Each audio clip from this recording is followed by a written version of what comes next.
তৃণমূল কংগ্রেসের বিধায়ক উষারানী মণ্ডলের সঙ্গে বিজেপির যোগাযোগ রয়েছে, অভিযোগ করলেন মুখ্যমন্ত্রী মমতা বন্দ্যোপাধ্যায়। হাড়োয়ায় হাজী নুরুল ইসলামের জনসভাতে মুখ্যমন্ত্রীর কড়া বার্তা। মিনাখার তৃণমূল কংগ্রেস বিধায়ক উষারানী মণ্ডলকে আমরা মানি না, বললেন মুখ্যমন্ত্রী মমতা বন্দ্যোপাধ্যায়। সেই সাথে সাথে তিনি আরও বলেন, উষারানী মণ্ডলের বিজেপির সাথে আঁতাত রয়েছে। অবিলম্বে উষারানী মণ্ডলকে সমস্ত কর্মকাণ্ড থেকে সরানোর নির্দেশ দিলেন। যতক্ষণ না উষারানী মণ্ডল ক্ষমা চাইবেন, পায়ে ধরবেন, ততক্ষণ কেউ উষারানী মণ্ডলকে মেনে নেবেন না, এমনটাই নির্দেশ দিয়ে গেলেন বসিরহাটে। করতে হবে খালি, আর বিজেপি টাকা দিতে আসলে টাকাটা নিয়ে নিন, ওটা পকেটে রেখে দিন, বলুন 15 লাখ টাকা দাও, তারপরে তোমায় ভোট দেবো। একটাও ভোট দেবেন না। এত টাকা, লক্ষ লক্ষ টাকা ধরা পড়ছে, প্যাকেট করে নিয়ে যাচ্ছে, টাকা দিয়ে ভোট কিনবে, টাকা দিয়ে অনেককেই কিনবে মনে করেছে এরা। তাই আমি বলি, যারা আজকে মিটিংয়ে না এসে তৃণমূল কংগ্রেসের এমএলএ থাকবেন আর মিটিংয়ে আসবেন না, মনে রাখবেন তার সাথে দলের কোনো সম্পর্ক থাকবে না।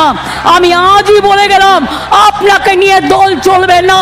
ব্লক যারা আছেন, সংগঠন যারা আছেন, তারা দেখে নেবেন, যতক্ষণ সে ক্ষমা না চাইবে, পায়ে না ধরবে, ততক্ষণ উষারানী মণ্ডলকে আমরা মানি না, আমরা মানি না, আমরা মানি না।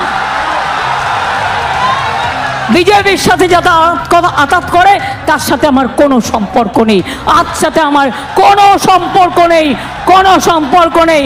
তৃণমূল নেতা তৈরি করে, একজন চলে যায়, কোটি লোক জন্মায়, মা বোনেরা জন্ম দেয় হাজার হাজার লক্ষ লক্ষ লোকেদের।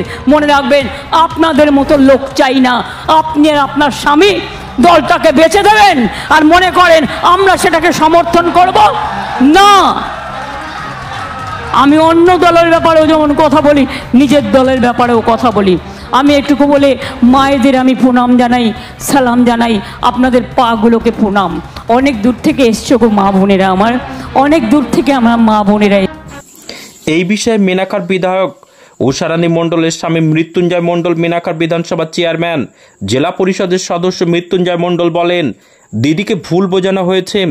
খালেক মোল্লা বিভিন্ন সময় অপমান করে, খালেক মোল্লা ও তার দলবল দিদিকে ভুল বুঝিয়েছে। বিজেপির তলে তলে যোগাযোগ সম্পূর্ণ ভিত্তিহীন। ক্ষমা চাইতে গেলে দিদির কাছে গিয়ে ক্ষমা চাইব, অন্য কারো কাছে না। এমএস নিউজ বাংলা চ্যানেলের পরবর্তী খবর সবার আগে পেতে ইউটিউবে চ্যানেলটি সাবস্ক্রাইব করুন, ফেসবুক পেজ ফলো করুন, ফলো বাটন ক্লিক করুন, সেই সঙ্গে খবরটি ফেসবুকে প্রচুর পরিমাণে শেয়ার করুন।